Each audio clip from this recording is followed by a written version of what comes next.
Okay, so today we're going to go ahead and go over number 2 from AP Physics C Mech 2023, and this is from set number 1. What I encourage you to do is try this problem yourself. Go to the AP website, download it, and then you can check back in on the video. Okay, so after you've tried it yourself, let's go ahead and look at this. So we want to, using this equation right here, derive an expression for t as a function of n. So it looks like they are just adding dis to this system. So we know they tell us I is 1/2 mr squared, and they're just increasing n. So anytime you increase the number of dis, it's just going to be, the inertia is going to increase by the same factor. So I is going to be 1/2 mr squared times however many dis there are. So we can just plug in that to our equation. So t is going to be, again, we start with 2 pi root I over k, which when we plug in I, it is going to be 2 pi root 1/2 mr squared n divided by k. And that is a 1/2, sorry, that's a little sloppy. So for point values for this, you get, this is worth 2 points for College Board. So it is 1 point for correctly identifying what I is going to be, and then 1 point for your answer. Okay, so the potential energy stored is just going to be this. So this is going to be our max potential energy. So we know that Umax has to equal Kmax for whatever values of n there are going to be. So in this case, since energy is just conserved, the Ke is going to stay the same for all values. Like, we're going to be displacing it from the same angle, theta. So it is just a constant line like this, since energy is going to be conserved. This is worth 2 points for College Board, and it is 1 point for a sketch that begins at non-zero value, and then it is 1 point for a line with a slope of 0. Slope of 0, and that's how you get your 2 points. Okay, so for part I, it asks us to draw a best fit line. Okay, so this is just going to be worth 1 point for the College Board for part I.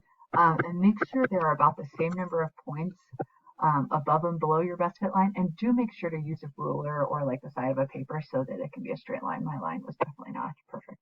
Okay, so looking at this, it looks like we want to use the graph to calculate the mass. Okay, a little tricky to figure out at first. And we drew a best fit line. Anytime you drew a best fit line and it's asking you to find something, you're probably going to have to do some sort of linearizing. And to linearize, you're going to want to need to use, using the graph, you're going to want to use the slope. So let's go ahead and find the slope.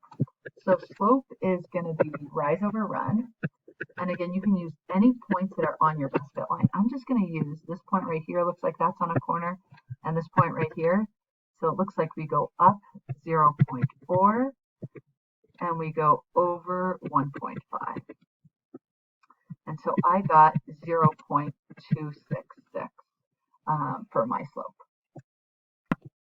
Okay, so let's go ahead and go back to our equation. So I got the equation, period to be 2 pi, again, root I times n essentially. So we said it was 1/2 mr squared n divided by k.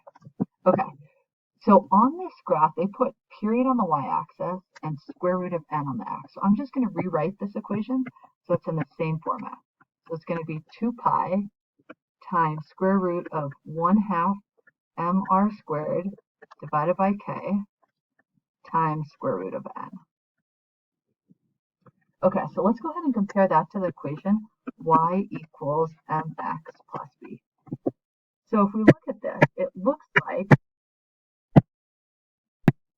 like period is on our y-axis, and then square root of n is on our x-axis. So then whatever is left over has got to be the slope. Okay. So the slope we know 2 pi square root of 1/2 mr squared divided by k. Okay, so now let's go ahead and plug in what we know. So we know the slope, we found it to be 0.266. You probably got something slightly different, which is okay. There's always a range of accepted values. So 2 pi square root of 1/2, we want to find m, so that's an unknown. R we can plug in, 0.2, and then k was 1.6, and then that equals 0.266. Okay, so I went ahead and did some math and solved for m, and I got 0.143 kilograms. Okay, so how the scoring works for this one, this part was worth 3 points according to the College Board. So 3 points. You get 1 point for correctly calculating the slope using points that are on the best fit line. They accepted a range of values from 0.22 to 0.33 for the slope. You get 1 point for basically identifying that the slope is 2 pi times square root of 1/2 mr squared over k. And then you get 1 point for, so again, this was 1 point, and then you get 1 point for correctly substituting in 0.2 and 1.6, and what your slope was, and solving for m is your last point. Okay, so here they're saying that the student finds that the value given by the manufacturer is less than what is determined experimentally. So mass of manufacturer less than mass of experiment. Okay, what could be a source of error? Definitely inconsistencies or experimental with period. So for example, maybe you measured period to be larger than what it actually was, or like the rotational inertia, there is actually more mass, let's say, on the outside of the object, so that created a bigger rotational inertia, which made the mass calculations. Okay, so for this one, this is worth 2 points. And then we get 1 point for kind of saying there's some sort of error in like an attempt at a justification, and then 1 point for a correct reason. Okay, so now we're dealing with disks that have a density that varies a function of radius. So if that happens, that is going to cause I to increase because there'll be more mass concentrated on the edges. So then if we go back to our equation on the previous one, if I increases, then slope will increase as well. Let me pull out. Okay, this is what we said slope was, but instead of 1/2 mr squared, it's just going to be I, since it's not a uniform disk.